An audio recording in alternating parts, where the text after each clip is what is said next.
दरम्यान एक मोठी बातमी, सिंधुदुर्गात माहिती अधिकार कार्यकर्त्याला मारहाण झाल्याचा दावा करण्यात येतोय।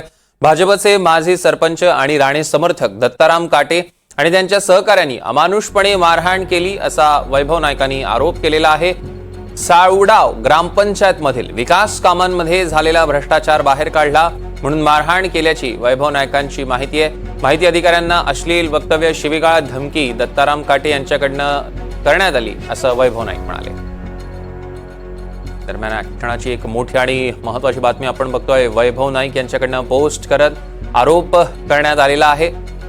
भाजपचे माजी सरपंच आणि राणे समर्थक दत्ताराम काटे आणि त्यांच्या सहकाऱ्यांनी अमानुषपणे मारहाण त्यांना करण्यात आल्याची वैभव नाईकांचा आरोप आहे। सावडाव ग्रामपंचायत मधील विकास कामांमध्ये झालेला भ्रष्टाचार बाहेर काढला म्हणून मारहाण केल्याची वैभव नाईकांची माहिती आहे। या माहिती अधिकाऱ्यांना अश्लील वक्तव्य करण्यात आली, शिवीगाळ करण्यात आली, धमकी देण्यात आली आणि ही धमकी दत्ताराम काटे यांच्याकडनं देण्यात आल्याचं वैभव नाईक म्हणालेले आहेत।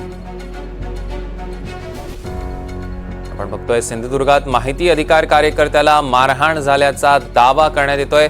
या क्षणाची सगळ्यात मोठी आणि महत्त्वाची बातमी आपण बघतोय।